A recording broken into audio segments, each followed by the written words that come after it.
Hello students, this is Parveen. I hope you all are doing well. So in this video, I am going to tell you about what things you should consider before IELTS exam. It means जब आप या तो exam में बैठे हो during the exam या फिर exam अभी नज़दीक है मीन्स 2-3 दिन रहते हैं तो उसके लिए आइल्स की प्रेपरेशन कैसे करना चाहिए लास्ट मिनट टिप्स जिसको बोलते हैं हम। सबसे पहले बात करते हैं जब आपका एग्ज़ाम है, सपोज करो जैसे 29 का एग्ज़ाम है तो या तो 27 को या 28 को आपने जैसे आइल्स का एग्ज़ाम होता है ना वैसे ही घर पे एक एग्ज़ाम ही देना है। आप अपने किसी फैमिली मेम्बर को अगर बाहर रह रहे हो तो फ्रेंड को बोलो कि आपको वो एग्ज़ाम देगा। कोई भी लेटेस्ट रीडिंग उठाओ, लिसनिंग उठाओ, टास्क 1 टास्क 2 देन पूरा करने के बाद फिर खुद से इवेलुएट नहीं करना उसको, अपने फ्रेंड को बोलो या फिर अपने टीचर को बोल सकते हो जहाँ पे भी आप कोचिंग ले रहे हो। इसके साथ क्या है आपका डर निकल जाएगा क्योंकि आपने ऑलरेडी वो चीज़ को फेस कर लिया, आपने ऑलरेडी उसको जैसे एग्ज़ाम होता है ना वैसे ही आपने वो चीज़ कर ली है। जब आपका एग्ज़ाम डेट है जैसे 29 आ गया आपका, उस केस में आपने नर्वस बिल्कुल भी नहीं होना क्योंकि वहाँ पे एग्ज़ामिनर्स आपको डांटने वाले बिल्कुल भी नहीं है। वो अपनी ड्यूटी देंगे, आप अपना काम करोगे। सबसे पहले वहाँ पे लिसनिंग का मॉड्यूल होता है। प्लीज़ अपने आप को नर्वस मत करना, ठीक है थोड़ा बहुत नर्वस होता है, ये नॉर्मल है, सभी के साथ होता है। अगर आपने अपने आप को बहुत ज़्यादा स्ट्रेस्ड कर लिया या फिर कुछ ज़्यादा ही नर्वसनेस होगी तो इसके साथ आपका लिसनिंग पे इफ़ेक्ट जाएगा क्योंकि वहाँ पे आपको भी पता है कंसंट्रेशन की ज़रूरत होती है। लिसनिंग में पहले ही सुन लो, first section almost fill in the blanks होती हैं 10 एंड जो लास्ट सेक्शन होता है उसमें होती हैं फिल इन द ब्लैंक्स। लेकिन जो सेकंड और थर्ड पार्ट है आपका उसमें MCQ, मैप या फिर वो फाइंड द इंफॉर्मेशन जो ऊपर से ABCD लगाना होता है वो सब आएगा। तो अपना माइंड प्रिपेयर रखना, जो एग्ज़ाम का लेवल होता है पहले ही अपनी प्रेपरेशन करके जाओ।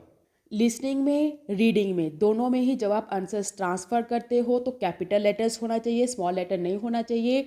एंड ये मत सोचो कि रीडिंग में 40 क्वेश्चन 1 घंटे में सॉल्व ही करने हैं। ये अगर आप सोचते हो तो ये गलत बात है क्योंकि आपको भी पता है 1 घंटे में आप 40 क्वेश्चन सॉल्व करके भी 5.5 पे रुके हो। तो इससे बेटर है कि 30 सॉल्व कर लो या 35 कर लो, उससे अगर आपके 6 बैंड आ रहे हैं बाकी तो तुक्के भी चल जाएंगे। अपने आप को वहाँ पे रीडिंग में नर्वस मत करो। अगर आप हड़बड़ी करोगे ना तो जो इजी वाले क्वेश्चन होंगे वो भी ऐसे ही निकाल दोगे आप। कई बार होता भी है आपके साथ जब आप क्लास में होते हो तो आप बोल देते हो मैम ओ शिट मेरे को पता था कि यहाँ से है लेकिन मैं आगे निकल गई या निकल गया, है ना। तो पहले आपने रीडिंग में वहाँ पे पैसेजेस के नेम रीड करने हैं। जो पैसेज आपको लग रहा है कि इसका नेम इजी है, मे बी ये इजी हो सकता है, पहले उसको स्टार्ट करो, चाहे फिर वो थर्ड है या सेकंड है चाहे फर्स्ट है। कई बार हम क्या करते हैं फर्स्ट से स्टार्ट हो जाते हैं तो फर्स्ट डिफ़िकल्ट होता है, इतना टाइम वेस्ट कर देते हैं। फिर जब सेकंड पे आते हैं वो मॉडरेट होता है और जो थर्ड होता है वो बहुत इजी होता है, लेकिन उस टाइम आपके पास टाइम नहीं होता तो आपके बैंड गए। अगर आप किसी क्वेश्चन पे स्टक हो गए और आप उसी को ढूंढी जा रहे हो तो टाइम जा रहा है, वो आपको ये नहीं बोलेगा कि बेटा कोई बात नहीं तू कर आराम से मैं खड़ा हूँ। नो, टाइम आपका जा रहा है तो अपना खुद अलर्ट रहना उस टाइम। अब बात करते हैं राइटिंग की। राइटिंग में पहली बात तो आपने टास्क 2 को फर्स्ट अटैम्प्ट करना है क्योंकि जो टास्क 2 होता है वो ज़्यादा मार्क्स का होता है। वहाँ पे आपको बोलते भी हैं इन्विजिलेटर्स, प्लस जो आपकी क्वेश्चन की शीट होती है ना, उसके ऊपर भी लिखा होता है इंस्ट्रक्शंस में। तो पहले टास्क 2 करो फिर उसके बाद अपना टास्क 1, क्योंकि टास्क 1 तो ईजी होता है, फिगर्स लिखनी होती हैं या डिफरेंस वगैरह बता के बस थोड़ा सा वो मेंशन करना होता है। टास्क 2 में प्री प्लानिंग करना है, पहले आइडियाज़ देख रहे हैं एंड जो आप कॉम्प्लेक्स सेंटेंस वहाँ पे यूज करोगे उसकी पहले ही लिस्ट लिख लो। रफली जो होता है, ये भी नहीं है कि चमका चमका के लिखने लग जाओगे, टाइम जा रहा है। फिर रफली लिख लो कि ऑल दो यूज़ करूँगा, नॉट ओनली बट ऑल्सो, मतलब लिख लिया। फिर जब आप अपना टास्क 2 लिख रहे हो तो उसको सामने रखो ताकि आपको याद रहता रहे कि हाँ मैंने ये स्ट्रक्चर यूज़ करना है, ये स्ट्रक्चर यूज़ करना है। वोकैबलरी का भी सेम ऐसा ही है कि जो भी आपको माइंड में वोकैबलरी आ रही है कि ये वर्ड मैं इसमें यूज़ करूँगा, उसको साथ ही नोट डाउन कर लो। क्योंकि कई बार क्या होता है हमारे माइंड में तो होता है कि मैं ये चीज़ यूज़ करूँगा, लेकिन जब हम नहीं लिखते ना तो टाइम के प्रेशर की वजह से वो हमारे माइंड से स्किप हो जाता है, हमें नहीं पता चलता कि शिट वो रह गया मैंने लिखना था। जब सामने होगा वो, जब आप देखोगे उसको ऑटोमेटिकली याद आता रहेगा कि ये वोकेबलरी वर्ड्स यूज़ करना है या फिर ये मैंने कॉम्प्लेक्स ऐड करना है। डन। देन टास्क 1 तो इजी होता है, कोई इशू नहीं है, उसका फिगर्स लिखे होते हैं, बस उनका फिगर मेंशन करना होता है, या फिर माइनस प्लस करना होता है, हाफ डबल करके लिख दो, या फिर कितने की कितनी रेंज में था रिस्पेक्टिवली, कुछ भी। देन जब आपका एग्ज़ाम है तो उसके पहले सिर्फ वही चीज़ की प्रैक्टिस करो जो चीज़ आपको आती है। कई स्टूडेंट्स क्या करते हैं, जब उनका एग्ज़ाम नज़दीक है तो अपने फ्रेंड से बोलते हैं मेरे को नोट्स दे दो या फिर टेम्पलेट्स दे दो, कुछ भी ऐसा करके, है ना। अगर न्यू सीखोगे एग्ज़ाम के नज़दीक, बिल्कुल मार खाओगे। जो चीज़ आती है, जितनी आती है, चाहे वोकेबलरी है, आइडियाज़ हैं, टास्क जो जितना भी आपके टीचर ने सिखाया है, वही चीज़ की प्रैक्टिस करो। ये नहीं है कि कुछ न्यू सीखना बैठ जाओ। अगर न्यू सीखोगे तो फिर जो पहले वाला आता है वो भी वॉश आउट हो जाएगा। और ये भी नहीं होना चाहिए जैसे सपोज करो 29 को एग्ज़ाम है, 28 को सो ही मत कि पढ़ती रहो पढ़ती रहो, फिर वो भी नेगेटिव है, क्योंकि आपका ब्रेन जो है एग्जॉस्ट हो जाता है, उसकी वजह से फिर एग्ज़ाम में कंसंट्रेशन नहीं हो पाएगा आपका।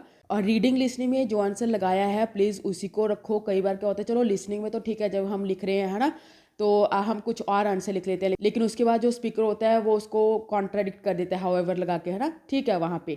लेकिन जब आप रीडिंग कर रहे हो, रीडिंग में जो आपको फर्स्ट ऑप्शन लगा है प्लीज़ वही रहने दो।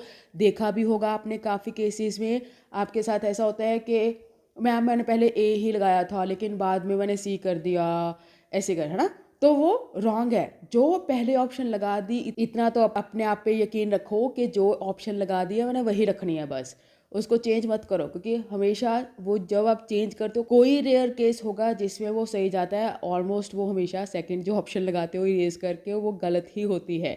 स्पीकिंग में आपने, जब आपका स्पीकिंग का डेटा, सपोज करो आपका स्पीकिंग का डेटा आ गया 24 का, है ना, मान लेते हैं 24 है, तो एक दिन पहले या फिर 2 दिन पहले अपनी फैमिली के साथ, फ्रेंड्स के साथ इंग्लिश में बातें करना स्टार्ट कर दो। जितना इंग्लिश बोलोगे आपकी टंग हैबिचुअल हो जाएगी तो आपको दिक्कत नहीं आएगी। सेम वैसा ही एग्ज़ाम के पहले भी करना है। जैसे सपोज करो अगर आपकी स्पीकिंग 2:30 पे है तो पूरा दिन जो पहले है वो पूरा दिन बोलते रहो इंग्लिश में। जितना बोलोगे ना वो ऑटोमेटिकली आपके माइंड में याद रहेगा, प्लस ऑटोमेटिकली वहाँ पे इंग्लिश निकलेगा। हम क्या करते हैं, बोलते नहीं हैं, हम सीधा अपना इंस्टीट्यूट में सिर्फ टीचर के सामने बोलते हैं जब स्पीकिंग देते हैं, या फिर जब हमारा रियल एग्ज़ाम है तो उस केस में एग्जामिनर के सामने, लेकिन अदरवाइज़ हम इंग्लिश नहीं बोलते।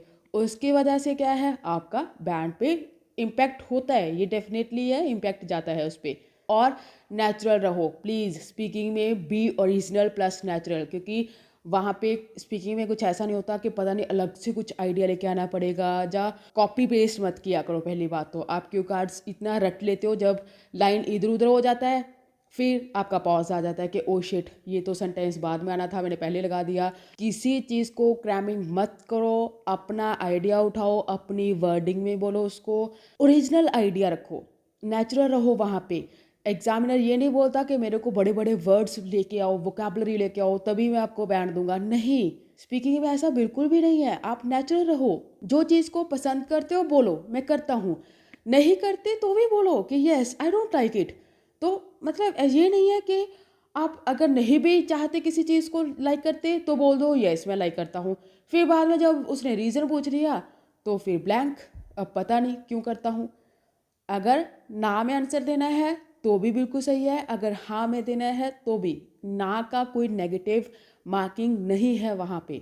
फिलर्स यूज़ करो। एंड राइटिंग टास्क 2 में, राइटिंग में ज़रूर होता है कि फॉर्मल लैंग्वेज होना चाहिए आपका, लेकिन स्पीकिंग में एग्जामिनर नहीं बोल रहा कि फॉर्मल लैंग्वेज यूज़ करो, वहाँ पे इनफॉर्मल ही चलेगा। इनफॉर्मल जितना रहोगे, नेचुरल रहोगे, बैंड उतना ज़्यादा अच्छा रहेगा। मे बी आपने देखा होगा जो 8 बैंड वाले होते हैं, जो 7+ होते हैं, वो नेचुरल स्पीकिंग बोलते हैं, उनका एक्सेंट ही ऐसे होता है कि लगता है कि यार बातें ही कर रहे हैं ये तो। आई होप कि आपको कुछ क्लियर हुआ होगा। प्लीज़ जो चीज़ें बताई हैं जेन्युइनली वर्क करेंगी अगर आप अच्छे से उस चीज़ को इम्प्लीमेंट करोगे। ओके, एक चीज़ और है, मैंने आपसे यही पूछ रहा था कि और नेक्स्ट वीडियो किस चीज़ पे लेके आए, प्लीज़ मेरे को कमेंट जरूर करना, क्योंकि मेरे को लगता है ऑलमोस्ट एजुकेशनल कंटेंट जो है मैंने पोस्ट कर दिया। अगर फिर भी आपको कोई वीडियो चाहिए तो मेरे को कमेंट जरूर करना, मैं उस चीज़ की डेफिनेटली वीडियो अपलोड करूँगी। For more videos, please make sure to subscribe, like, share and press bell icon.